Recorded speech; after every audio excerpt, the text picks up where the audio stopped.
Hello, my little draconic wolfkins. I hope that you're all doing well. If you guys like what you see and hear, please like, subscribe, and turn on that bell to get notified. And if you guys want to send me your own horror stories, my email will be in the description below. Alright, let's get into this story. July 14th, 1992. I remember the date because it was the night the world went black, literally. I was working the graveyard shift as a security guard at a closed factory in Cuyahoga Falls, Ohio. Oh, okay. I am not sure if I pronounced that first one right. Hopefully I did. I don't know though. Maybe someone will tell me how to pronounce half of these words in these stories. Cause like, shit. Some of these words are like, are they even words? Anyways. The entire factory was shut down for vacation, meaning it was completely empty.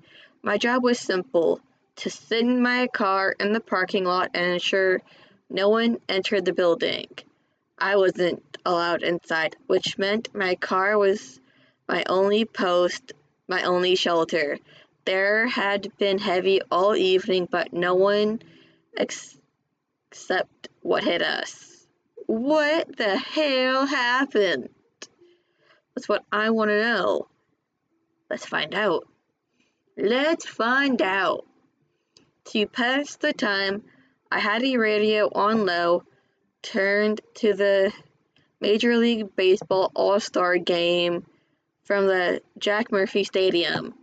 The only comfort thwack of a bat on a ball, the roar of the crowd, the announcer's smooth voice.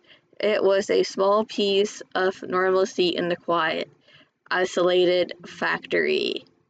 Yeah, I don't blame you, because honestly, that sounds boring as shit, honestly. Like, just sitting in your car, just listening to the radio, and pray to what holy entity that you believe in that nothing happens. Or you pray that something happens, just to be different. I don't know your life. A thunderstorm rolled in with a sudden violent fury. One moment, the rhythmic hum of the factory's distant generators was my only company. The next, the world outside exploded. Rain lashed against the windows, and the wind howled like a banshee. Suddenly, the baseball game was interrupted by the jarring, urgent tone of the emergency alert system. A robotic voice cut through the static. Tornado warning. Seek shelter immediately. A jolt of terror went through me. Holy fucking shit. Getting that in the middle of fucking nowhere must be horrible. Like, what? Then with a definitive thunk, the power went out. No! It did not. Inside the sprawling, silent factory, the emergency lights kicked on, casting an unsettling glow, red like embers in the dying furnace, barely visible through the sheets of rain and the momentary flashes of lightning. Whew, that kind of gave me chills, man. Like, shit. This is probably the best written story so far. It was like looking into the eyes of some dormant beast. Outside through the darkness was absolute. The parking lot lights, usually a beacon where dead swallowed by the storm, I peered into the pitch black abyss, unable to see then a few feet in front of me. No. Oh God. Being in a hurricane or a tornado must be terrifying. I mean, since I live in Florida, I kinda know what a hurricane is. I say kinda because I haven't really been through a hurricane since I'm more inland. But honestly, earthquakes are kind of scary too. Especially when you're dead asleep and not expecting it and you just wake up like super confused, like, what the fuck just happened? You know? No? Just me? Okay. I guess. That's when it hit. A terrifying, splintering crash that sent a tremor through the pavement and up into my seat. The sound, impossibly loud, seemed to hang in the air, its echo stretching into an agonizing eternity, even as the storm raged. It was close, too close. My heart hammered against my ribs. I had to know what happened. I had to get out. No you don't. No the fuck you don't. Just turn your bitch ass around and just get out. I'm just saying. Just be like, fuck this shit, I am out. But then again, as a security guard, it's kinda your job to investigate shit, so at the same time, I get it. Fumbling for the ignition, I started my Ford Escort, its engine coughing to life, a small, fragile island of noise in the howling chaos.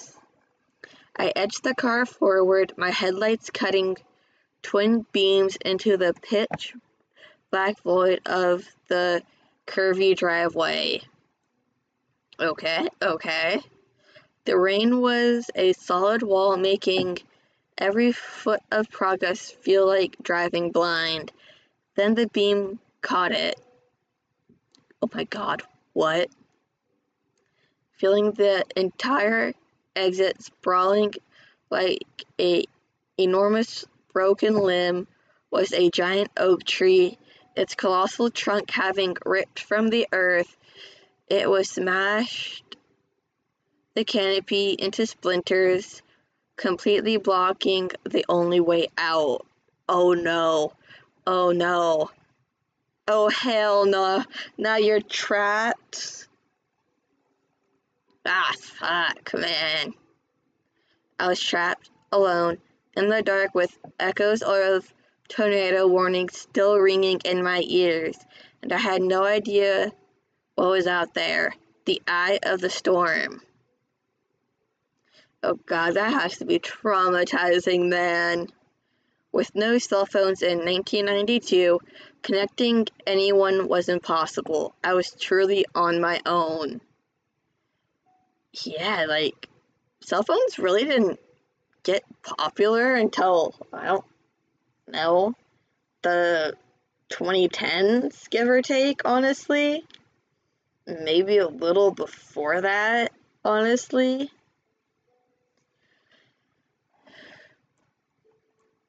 Trapped and isolated, I was huddled in my Ford Escort, the only refuge against the unseen fury outside.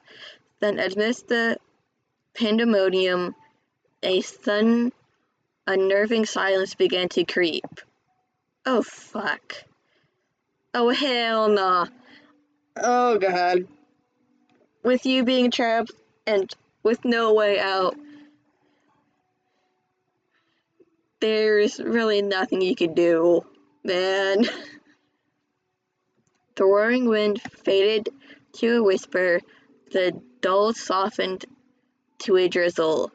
A strange, deceptive calm settled over the factory like the world was holding its breath. Against my better judgment, a desperate need to understand the chaos, to see the extent of the damage, pulled me from the relative safety of my car. I opened the door and stepped out into the strange, humid stillness. No. Like, seriously, don't get out of your safety. Like, why would you do that, man? I got questions. Why would you do that? I couldn't see much in the lingering darkness, just a vague outline of debris and the looming factory. But the respite was brutal, short-lived. Before I could thoroughly survey the destruction, the storm resumed with a vengeance. It didn't roll back in. It exploded around me. Oh, oh God, no, no. I had to run, stumbling through the renewed deluge, scrambling back into the filmy shelter of my car. By the time I slammed the door shut, I was soaking wet, shivering, not sure from the cold, but from the gut-wrenching terror of being caught in a sudden, overwhelming assault. Yeah, I don't blame you, honestly. Like, I don't really understand what's going on, honestly, but holy fuck. Sudden storms like that scare me. The wind was a physical force, shaking my Ford Escort violently. It felt like a giant hand was pushing against the roof, threatening to roll the car over. Then, adding to the nightmare, a tree branch was blown directly under my car. It lodged there, scraping and scratching against the undercarriage with an eerie rhythmic sound that grated on my nerves. The rain intensified, a relentless downpour that turned the windshield into a blurred, opaque wall. I couldn't see anything. I was just a small, vulnerable target in the heart of the storm. Like, holy shit, man. Like, I can't. Like, I don't even know what to do or what to say. Because, holy shit. Suddenly, the baseball game on the radio was interrupted again by the familiar, chilling tone of the emergency alert system. Another tornado warning. It felt like a lightning was striking all around my car, not with a crash, but with a series of sharp, terrifying clicks.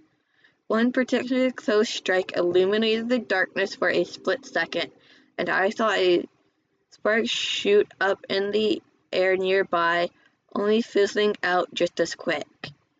Oh God, if that had actually stayed a fire, you probably would have witnessed a fire-nado. For like all of you who don't know, a fire-nado is when a tornado pretty much engulfs flames from whatever fire that's in the area and goes with the fire, and the fire goes with the tornado. And it honestly looks absolutely fucking terrifying. Like, I've seen pictures and some videos of it, but I've never actually witnessed one myself. So, for the next 10 minutes, I sat there, frozen behind the wheel, unable to move, unable to think of anything but the terrifying power unleashed outside. Dawn and relief. Then, just as abruptly as it arrived, the storm completely stopped. The silence that followed was deafening, broken only by the ringing in my ears. Oh God, I hate that. That is honestly so annoying. The ringing in your ears. I just hate that feeling, honestly. I cautiously got out of my car, the air heavy with the scent of wet earth and crushed leaves.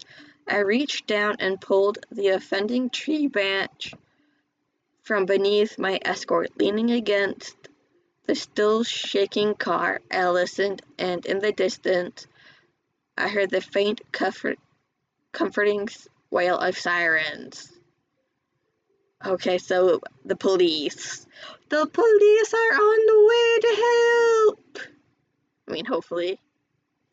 Within 30 minutes, a Cahuga Fall police officer spotted me from the road, his spotlights cutting through the lingering gloom. The sight of another human being, even just a silhouette in the beam of the flashlight, brought an overwhelming wave of relief.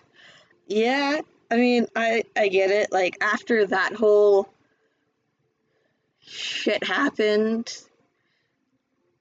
and seeing another person, regardless if it's a police officer or not, just be like, oh my God, I'm alive. I made it through. I don't know how the fuck I made it through, but I made it through. Like, seriously? Like, holy shit. Factory owner arrived around 2 a.m., and by 8 a.m., the colossal tree that had trapped me was finally removed. Oh, thank God. You can go home now and just be like, holy shit. Holy shit, how the hell did I survive that? Just like, oh my God, how? I guess there's a god of some kind and they are merciful.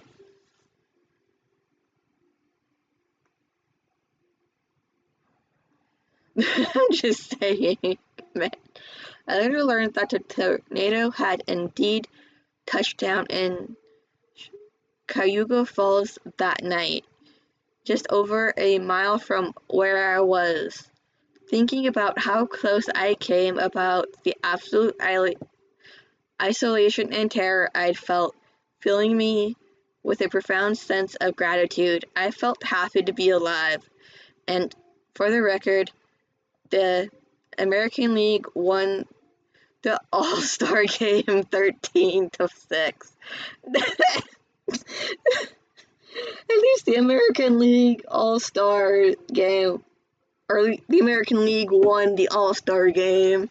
I guess that's just an added bonus.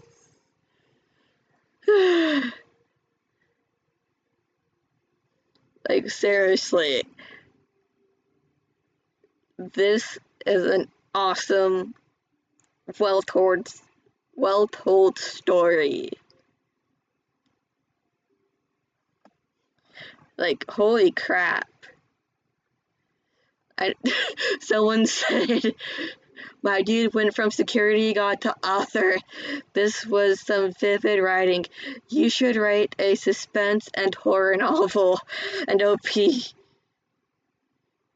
he said thanks.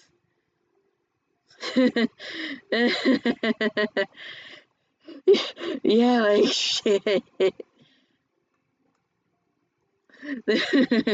But again, if you want to send me your own horror story, my email is in the description. Until next time, guys.